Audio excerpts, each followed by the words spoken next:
Welcome back to Super Doc Stories. I'm your host, Mhm. Dr. Marissa Caudill, and today I'm thrilled to be talking to Dr. Supriya Joshi. You can find her on Instagram at @liverhealthmd, where she has 147,000 followers, and she is an author, a gastroenterologist, and a doctor in Canada. So, welcome, Dr. Joshi. I can't wait to talk to you about your story and your journey. Thank you so much for inviting me. Looking forward to chat with you. Yeah, me too. So, all right, we were chatting before we hit record, and I was like, "You gotta stop. We gotta hit record now because you're giving all the good stuff away." So let's start a little bit about Canadian physicians versus American physicians and the differences there. Chat with me a little bit about that. What is it like to be a gastroenterologist in Canada compared to what you know from your American colleagues? Sure. Well, I think when we go into medicine, our goal is to help treating patients. And I'm realizing as the decades have gone by that that's probably a little bit easier to do in Canada than the United States, partly because we're not having to deal with insurance, third party payers, people who don't pay, because that's just not a thing in Canada very often. I mean, it does happen occasionally, but for the most part, each province uh, has funding to pay physicians as a fee for service model. That's the largest Hmm. way physicians are paid in Canada. There are other platforms available where there are salaried positions, but generally, physicians are independent contractors. So you're consulting, you're doing follow up, you have your own practice, and that can be affiliated with the hospital or not, depending what your needs are. So for me, my training is internal medicine, then gastroenterology, and then I did another fellowship in hepatology or liver disease. So for me to do gastroenterology and endoscopy, I would typically or traditionally need a hospital access, and Right. because I do a lot of liver disease, I have a lot of, ASA3 cases where I would need hospital setting to do them endoscopically in a safe method. So a physician like me needs a hospital to do those cases, but for the walking well, you don't need a hospital. You can do everything, Hmm. you know, at an out of hospital facility, which I also have access to. So I guess the big differences would be, remuneration for physicians. We possibly don't get paid as much as American colleagues, but we do get paid reliably with, I think, way less hassle to get that reimbursement. And we're paid every month. And it's not all roses here. I mean, there are negotiations going on with our government. I think we've not had fee increases that are in keeping with inflation in a long time. And that is one reason a lot of Canadian trained physicians did leave Canada many years ago Hmm. to go to the US. But now there's a swing the other way. Yeah. So I think it's just fascinating that these two neighboring countries have had evolution of their medical and insurance, so different. Everything is so different.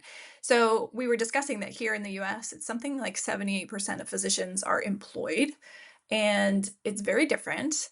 It's not fee for service, you're salaried, and then there's this squeeze on physicians as a result to get as much productivity out of each high paid physician as possible. And that leads to these systems really generating a job that most of us are finding isn't that enjoyable anymore because they want us to do the things that only physicians can do because that's why they're paying us the highest salary, right? But then at the hospital level and at the insurance level, these are mostly for profit companies which need to be reporting increasing profits quarter over quarter to their shareholders.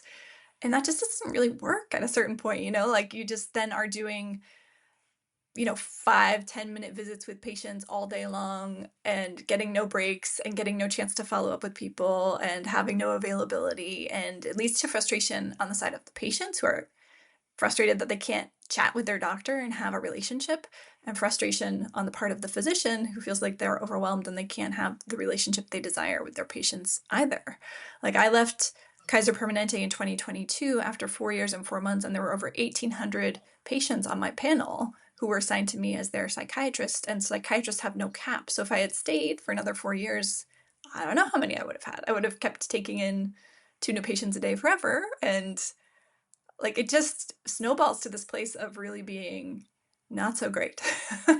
um, Right. so the fee for service model with a single payer system is just so much more sustainable. It's not really meant to be a for profit capitalistic system, I think, healthcare. It Oh, doesn't I work so agree well. with you. It goes against our Hippocratic oath that we all took, Hmm. right? First, do no harm. And as soon as you add capitalism to that, you are doing harm because now you're choosing what's cheaper The to pay. dollars over the people and the experience, right, Yeah, exactly. that goes against it, and, in Canada, there's this whole thing, and probably worldwide, that healthcare is free in Canada. It's not free. It is funded fully by the taxpayer. So for us, Mhm. working, employed, paying taxes, all that money goes back into the healthcare system, and that has led to other problems. There's wait lists. I'm sure that's also a famous thing you've heard about, and that is Yeah. true.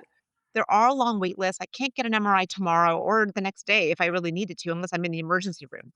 So there are some drawbacks, but overall for physician satisfaction, I would say from that point of view, I am glad to be a physician working in Canada. Yeah. All right, guys. So if you're interested in figuring out more about how to apply to be a physician in Canada, should they not ask you, Dr. Dersh? I Or will can they totally let message you you? know. I know that there is a huge move, and there's a lot of US physicians moving to Canada for, I think, geopolitical reasons, and for Hmm. the reasons we just talked about, about just physician satisfaction, physician wellness, physician balance, work-life balance. That is attainable in Canada without Yeah. having to deal with running around with different insurance companies. There's a single payer for the most part, right? So, and the government will respond to payments. Sometimes All right. slow. Well, Yeah. yeah. Well, we'll talk after this. Maybe in the show notes, I can get from you if you know anyone who, if American physicians are curious about learning more. I don't know how that works, but you could maybe point us in the right direction. I don't want to Will do. spend too much time talking about this. I want to talk more about your story too. So I'm curious as well. So you started this new liver health MD. Basically, you're an influencer online, but tell us more about that because you said you started on Instagram because your kids were teenagers and you wanted to monitor them. That's what started it. Yeah, that's how I got onto social media, and then I was watching all the medical feed, and I mean, this is a lot of nonsense. And then when I would talk to my patients, because I'm seeing them because they have abnormal liver enzymes. I'm doing a full history, and I realize many people are just taking nonsensical supplements because they were told online that it would help save their lives or fix a problem that they thought they had. So I realized they're all getting their information from sites like Instagram. And so I started, on the urging of my kids, to start posting evidence based information on liver health. And I did not expect it to Nice. take off. I started really to improve compliance to my patients that I was taking care of, and then I kind of pivoted that to, how that relates to metabolic dysfunction because that is the most common liver disease out there today. Hmm. So, has this been something you've been able to monetize? Has it gotten you more visibility? Are you doing speaking engagements, going on the news? Like, what has it done for you, and how do you think it's helping patients? So interesting. I think the answer to everything you just posed was yes. So I decided about a year and a half ago to hire someone to build me a proper website. And on Hmm. that, I would put all my podcasts and collect them on there where I've been a guest. But then I also did a masterclass. And so that's available for sale to anyone who wants to learn more about metabolic liver disease and how to reverse it with lifestyle change or pharmacotherapy. So it's a 1 hour masterclass available all the time for sale. And then I also did coaching for healthcare professionals. So I've made my time available. I mean, I'm already really busy, so I only really made myself available for Monday afternoons from 1 to 2. That's really it. Hmm. And people of the world can book that in for a fee, and I will spend time with them discussing their concerns and how to guide them to improve their liver and cardiometabolic health. So Nice. I did that because patients were like, how can you be my doctor? I'm like, well, I can't be your doctor. I'm not legally allowed to do that. I'm a licensed physician only in Ontario. So that was my way of providing one-to-one care to people around the world. So that's available. And then I give I do a lot of speaking engagements. I think in April I did 9, and this month I've got Wow. 5. So it's been Amazing. fun. And those are typically to medical colleagues, whether they're gastroenterologists or primary care or nurse practitioners or general public. So that's the kind of grade of speaking engagements that I will do that I am, reimbursed for. And then I shockingly got approached by a huge, publishing house, Simon and Schuster. Woohoo. Oh, that is what led to me actually authoring a book on liver health, and that'll come out to the shelves globally, I think, this summer. We're just finishing up That's right so now. exciting. Yeah, so So that's been exciting. exciting. Sign an author deal, get a book advance. That was all new for me and unexpected, but been fun. A lot of So, my last podcast interview was with a residency colleague of mine who also just authored a book. So, we talked about that whole process and how for her, it was like it started October 2023 and the book just came out like 2 months ago. So it's a long process, as I'm sure you also know. But it was Yeah. pretty fascinating to discuss with her how that works. And I think for you, I know other people who are physicians who want to write a book and they're told, well, but you don't have a social media presence. And to be successful in selling a book nowadays, you really need that. So I'm guessing that your big social media presence that you've grown over the last few years really helped you to become someone that Simon and Schuster reached out to because they know your word is counting for the people who are looking for liver health information. Yeah, I suspect that because I did have other opportunities. Like, for example, when I was a guest on other individual podcasts, one of them also was a publisher and they Hmm. wanted me to write a book with them. But then I would have to pay money for that. And I wasn't Mm. comfortable. I didn't have time. But Yeah. Simon and Schuster made it really easy. Man, I only had a 6-month timeline. I had to work Oh, my butt wow. on top of my clinical practice, on call, my speaking engagements, taking care of my family. So it was a very hectic last 6 months for sure. And now we're finally, finishing up the editing phase. But it was a really fun journey. I felt very well supported. I had an editor, I got a book agent. It was again super fun to go get, headshots done. It was Yeah. I hope other physicians out there get that opportunity because it really gave me a chance to do some deep dives in areas I wouldn't really explore and the reason it was a good fit with them was they wanted in my Instagram, what I was doing was actually a perfect fit for what they wanted, which was like a 200-word healthy liver hacks. And Hmm. a lot of what I do with social media is exactly that, like just punchy little things that you can do to improve your liver or cardiometabolic health. So it was very translatable for me. It was Yeah. actually really fun, not too stressful. Nice. Awesome. Well, I think this is so great. I mean, I think you're just a living example of how many people who are working as physicians don't think that they can also do these other things. I'm curious, when you first started your Instagram account, you said you started like a personal account to monitor your kids, and then they encouraged you to create this Liver Health MD account. Is that right? Yes, they did. Okay. How did you feel when they suggested that? Was your initial reaction like, yay, I can't wait to make dozens of reels? Or were you like, I don't know if I want to do that? Yeah, I did a test. I didn't even know what I was doing. I didn't know how to film things. My first reel is absolutely hideous. I don't even it's still on there, but it launched me. Didn't know what I was doing. I looked terrible, but I just thought, let me just try it. I'm a big proponent of just jumping in and doing it. Yeah. Uh, I'm the opposite of, paralysis by analysis. So I Yes. am very much by my personality, jump and go. And then if it fails, just go again. So I really did wing a lot of it. I mean, I don't know what to say, what to do, how to film, lighting, like none of that, but I just winged it and it went. And I kind of, it was also an interesting time in my life. So I went part time from my hospital, being a full time gastroenterologist, liver specialist, about 2.5, 3 years ago. And I wanted to do that because I was realizing I needed to do more with my time. I was getting burnt out. I was working too hard. And mostly it's from the call, the volume of patients. Pandemic was exhausting. And Hmm. my kids were teenagers. I wanted to be more present and I was just exhausted. So by going part time at the hospital, it actually gave me time to breathe a little. Yeah. And that allowed me, I think, to be a bit more creative. So I don't Yeah. think I would have been able to pull off what I pulled off if I was still working full steam. Yeah. And I just knew I needed to pull back for other reasons, aging parents, I'm that daughter. Am I going to be available to help them when they need? And Hmm. many things that told me I needed to scale back from full time medicine because it was killing my soul So when did you make that shift? 3 years ago. And how was that? Because we've talked in our podcast with lots of people, and I can relate to this too. Like, it's hard to make that shift. Even if everything logically is telling you financially you can handle it, it's going to be okay. You still have worked with colleagues, you know the impact that your departure or reduction in hours is going to have on them. There's guilt, there's identity shifting of like, am I a real doctor if I'm not working full time? For me, there was the I don't know, there's something in me as a female physician that doesn't want to be the stereotypical like mom doctor who only works part-time, you know what I mean? Like to be seen as less than or less capable because I'm working fewer hours in the office. Did you have any of those kinds of inner voices or is it Wow, just me? everything you just said, 100% and more. So I was lucky. So when I joined my hospital, I was the only woman. So I had 5 male colleagues, Wow. um, and I was the only one for a long time, so I was one taking a mat leave, and they did not do such a thing. So it was definitely different. However, I was benefited because I wasn't the only one who wanted to go part-time. I had 2 Mm. senior male colleagues that also were interested in doing so.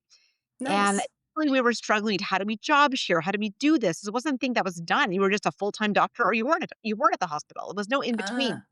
And then our chief of medicine came up with a zero point 0.5 FTE, full-time equivalent. So you're either a 1.0 or you're a zero point 0.5.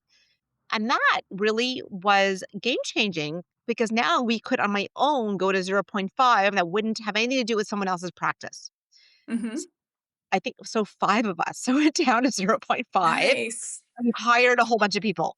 So Oh. I have to say when that all came out, I wasn't alone, like the only person doing it. But before that was even an option, everything you said was totally playing through in my mind. I don't want to be that person Well, who kind goes of interesting that like 3 years ago, that wasn't even an option, like, it was full-time or nothing? correct. Oh, see, that's, Yeah, like, something where I feel like America's ahead of Canada because most places because they know they're squeezing us so much, they have to flex, and so usually in most places, you can be you can go down by half day increments, you can be 10 tenths, 9 tenths, 8 tenths, and, like, your wow. salary you can adjust it that way. Yeah, no, That's this didn't pretty exist common here. here. So it was a big thing to have that happen, and Yeah. but but it wasn't necessarily my salary did not go down by 50%, so I gave up half my endoscopy, but then when it came available as a resource, they wanted it utilized, so I could pick up some shifts, some Okay, endoscopy. so you had the flexibility to fill up Give me when you that were free. flexibility.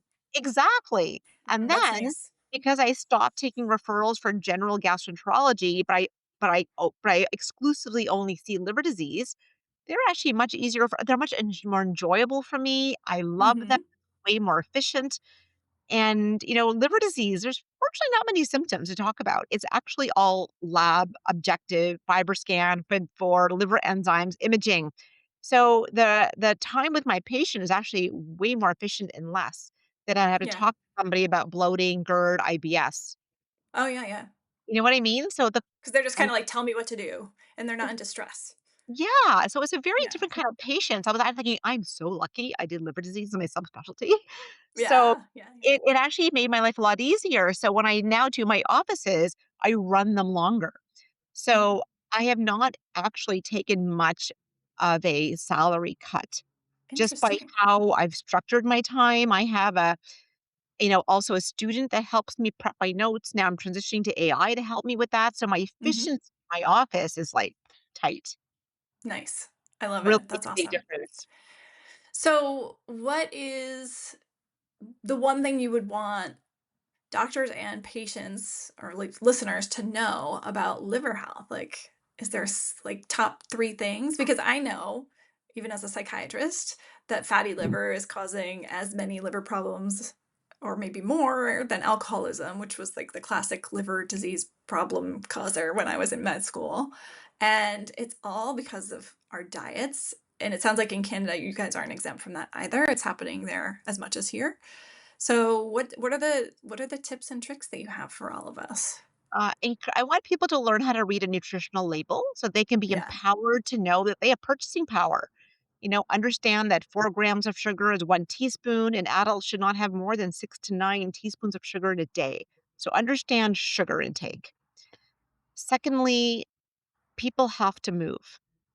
Recognizing that our muscle can absorb that glucose that's circulating in our blood after a meal and help and by just simply moving after you eat can keep that blood sugar low and prevent high insulin spikes, which feed fat in the liver.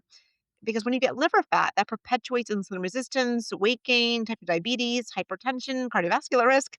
So movement is Yeah. extremely key. And you don't have to run a marathon. I know I'm a runner. I love working out, but a lot of my patients don't.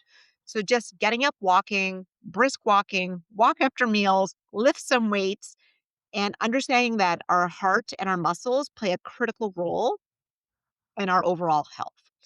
And number 3, I think, focusing on mental wellness, getting good sleep, surrounding yourself with positive energy, trying to, Move yourself away from the negative things that bring you down.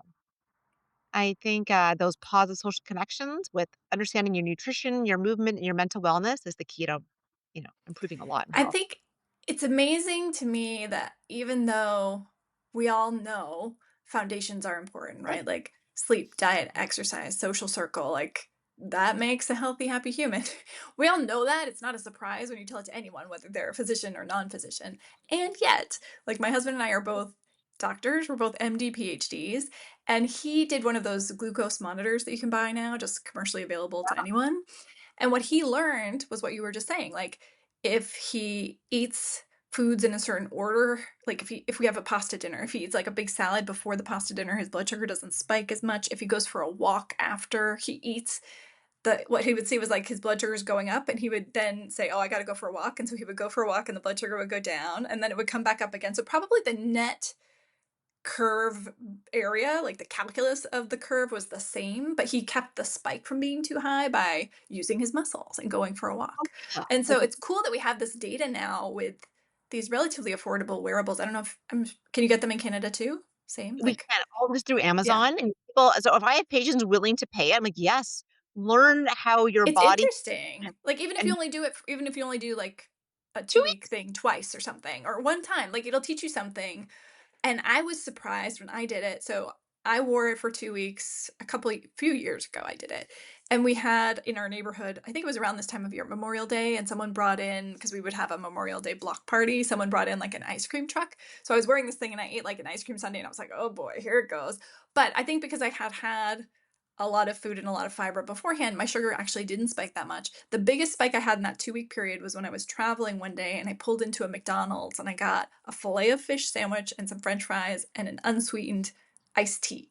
That made my blood sugar go straight through the roof, which shocked me because I was like, I thought I was getting the healthy-ish option at McDonald's. I don't know if their French fries are just loaded with sugar or whether it's the white bread that the bun. And I don't know what it was, but I thought, wow, that's really eye-opening. That like this is probably the worst thing I could put in my body, and we're all doing it all the time, or many people are doing it every day.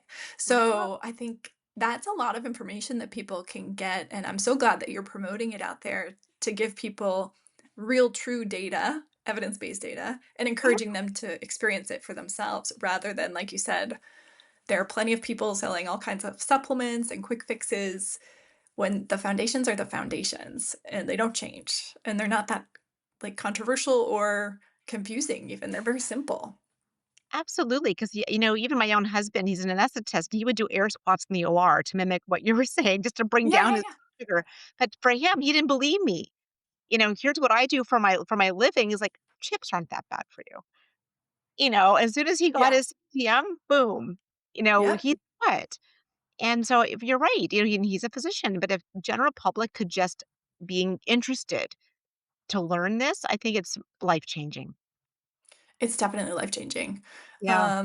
And you're motivating me. I have kids too. And so I really want them to understand this as well because as we know, I'm a child psychiatrist, so I see it, right? Like our society is getting heavier and bigger, and we're being fed more and more engineered foods that are designed to keep us addicted and coming back to them. And it's easy to just go that path and tasty, but we have to care for our bodies and we have to think about what we're doing in the long term. Yeah. And it's hard. As you said, everything's accessible, especially to kids. They can walk into any store, buy whatever they want. And It's honestly, I think as a that's sad. parent, I get really mad because I feel like it's hard to just like everything is packaged so much and targeted to them so much that's unhealthy. Like it's so hard to get your kids to want to eat things that are real foods and healthy foods. 100% Um, eating at home with the family is like, that's like a old fashioned type thing, but try to do it as much as we can. And it's not, listen, not perfect, but trying, and the treats are everywhere, and it's not about deprivation. It's right. about balance, understanding when that's a good thing to have, and then now you're gonna have it. Maybe let's go run around and do something else, Mm-hmm. to offset that enjoyment of the treats. I think educating them is so key. And I know when I made like a toolkit for all my patients, and right at the top it says apply to whole family. Nice. That's because awesome. you are my patient, but I don't need your whole family to become my patient because I've got a really long wait list. So, No, and as parents, we have so much power to educate our kids and to lead by example. And if they see us doing that, and not talking about it in a shameful way of like hmm, good carbs, good foods, bad foods, but in a like, hey, I'm doing this and I'm learning this about myself, and like now I'm doing this and I feel better or whatever, they're going to listen. They're always listening. And then they'll have that in their mind. Even if they don't do it right now willingly, it'll be there for the future. All yeah. right. Well, thank you so much, Dr. Joshi. It's so great to hear your story, and we will include the links to your socials and your website for anybody who's interested. Are you welcoming of people reaching out to you personally if they want to learn more about how you got started with your socials or how you built your course and things like that? Oh, sure, yeah. So on my handle is my website's the same name, www.liverhealthmd.com. They can message me on there and happy to chat with anyone who's interested. Okay, awesome. Thank you so much. Thank you very much.